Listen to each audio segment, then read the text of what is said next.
جوش و خروش کے ساتھ یہاں جمع ہیں، وقت کی قلت دامنگیر ہے، لیکن ساتھ میں مجھے یہ بھی یقین ہے کہ 1 منٹ ہی سے ہی مجھے ایک مقولہ یاد آتا ہے، گیدڑوں کی 100 سالہ زندگی سے شیر کی 1 منٹ کی زندگی بہتر ہے۔ اللہ کے نبی صلی اللہ علیہ وسلم کی غلامی میں جو 1 منٹ کی غلامی عزت دلاتی ہے، وہ چاپلوسی کی 100 سالہ زندگی میں بھی عزت نہیں ملتی۔ سبحان اللہ، سبحان اللہ۔ وقت اگرچہ ہمارے پاس کم ہے، لیکن مختصر وقت امت مصطفیٰ کے لیے تحفہ ہے، غلامان محمد کے لیے عظیم تحفہ ہے۔ بس یہ ہے کہ اس وقت کی قدر کریں۔ آج ہمارے پاس 2 طرح کے چیلنجز ہیں، ایمان کا امتحان، کیا معلوم ہونے گیا؟ ایک سختیوں کے ساتھ اور ایک خوشیوں کے ساتھ، دونوں امتحان بڑے سخت ہیں اے نوجوانوں۔ سختیوں کا امتحان پاور والے لوگ لیتے ہیں، ظالم لوگ سختیوں کے ساتھ امتحان لیتے ہیں، اور حسن والے، دولت والے خوشیاں دے کر کے امتحان لیتے ہیں۔ سبحان اللہ، سبحان اللہ۔ ان دونوں امتحانات میں آپ سب کو کامیاب رہنا ہے۔ میں مختصر جملوں میں چند نصیحتیں عرض کر کے چلا جاؤں گا۔ اگر حالات ایسے بن گئے،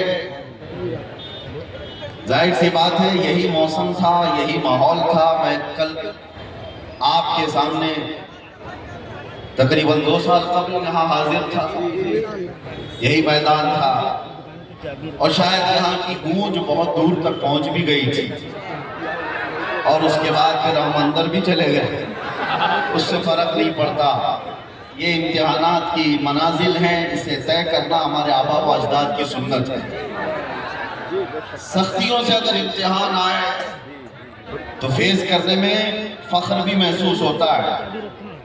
اگر کوئی ظالم گردن پر تلوار رکھ کر کے کہے کہ تو ایمان چھوڑ دے، تو ہو سکتا ہے کہ بہت سارے لوگوں نے گرو و فخروں میں اپنے ایمان پر ڈٹا رہوں گا اور قائم رہوں گا، سختیوں کا مقابلہ کروں گا۔ لیکن اس سے زیادہ سخت امتحان ہوتا ہے جب کوئی دولت دے کر کے تجھے حسن کی آڑ میں ایمان خریدنے کی بات کرے، بہت سارے لوگ بہک جاتے ہیں۔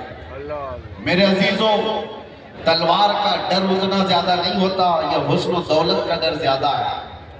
اکثر اس میں بک جاتے ہیں، بہک جاتے ہیں۔ ایک مثال میں آپ کو بتا دوں، نوجوان ہو تو ایسا ہو محمد عربی صلی اللہ تعالیٰ علیہ وسلم کا عبداللہ بن حذافہ، ایک ایسے صحابی کا نام میں تمہارے سامنے ذکر کر رہا ہوں۔ روم کے ایک بادشاہ نے انہیں قید کر لیا تھا، گرفتار کر لیا تھا۔ نوجوان ایسا کہ پہاڑوں جیسی سختیاں اندر ہے، عزم اور حوصلہ ایسا کہ طوفانوں کے رخ موڑ دے۔ بادشاہ نے کہا اس نوجوان کو میں اپنے پاس رکھتا ہوں، اسے آزاد بھی کروں گا، اس کو اپنے دربار میں بھی شامل کروں گا۔ عبداللہ بن حذافہ سے کہا اے نوجوان، مجھے تیرے جیسے جوان کی ضرورت ہے میری سلطنت کے لیے، تو آجا اپنا دین چھوڑ دے، میرے دین میں آجا اور میری سلطنت میں شامل ہو جا، وزارت کا عہدہ قبول کر لے۔ عبداللہ بن حذافہ نے ہنس کر کے ٹال دیا، اور اس کے بعد بادشاہ نے کہا یہ مذاق نہیں کر رہا، اگر تو نے قیمت لگائی میرے پاس آنے کی تو میں آدھی سلطنت دینے کو بھی تیار ہوں۔ محمد عربی کے غلام کو خریدنے کے لیے دنیا آدھی سلطنت دینے کو بھی تیار ہے۔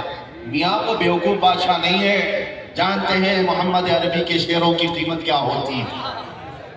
آدھی سلطنت دینے کو تیار ہوا تو عبداللہ بن حذافہ نے جواب کیا دیا تھا؟ نوجوانوں کان کھول کر کے سنو، اس صحابی رسول نے کہا تھا بادشاہ تو آدھی سلطنت کی بات کرتا ہے، تیری پوری سلطنت دے، اس کے بعد ایک اور سلطنت، اس کے بعد ایک اور سلطنت دے، 3 سلطنتیں ہو جانے کے بعد بھی قسم رب ذوالجلال کی پلک چھپکنے کے برابر بھی میں اپنے نبی سے بے وفائی نہیں کر سکتا۔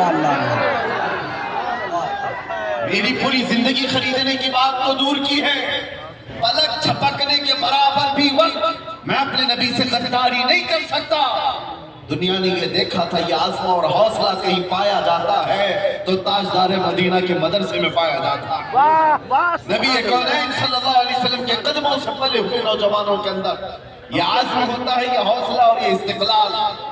آج اسی بات کی ضرورت ہے کہ قرآن کہتا ہے ان الذین قالوا ربنا اللہ ثم استقاموا، بے شک وہ لوگ جنہوں نے کہا اللہ ہمارا رب ہے پھر اس پر جمے رہ گئے، تتنزل علیہم الملائکہ، رب تعالیٰ ان کی مدد کے لیے آسمان سے فرشتے اتارتا۔ تم اگر ایمان کے ساتھ ڈٹے رہ گئے، جمے رہ گئے، ارے یہ آندھیاں ہیں کیا، یہ 4 دن کی ہیں، یہ طوفان ہیں کیا، موسموں کے ہیں، ان کے گزر جانے کے بعد یاد رکھنا چاند کو بھی گہن لگتا ہے لیکن ہمیشہ کا نہیں ہوتا۔ چاند سے جب گہن چھٹ جاتا ہے تو چاند اپنے آب و تاب کے ساتھ پھر چمکتا ہے۔ مجھے احساس ہے امت مصطفیٰ کی اس جماعت پر گہن ضرور لگا ہے، ظالموں کی نظر ضرور لگی ہے، لیکن یہ ہمیشہ کی نہیں ہے۔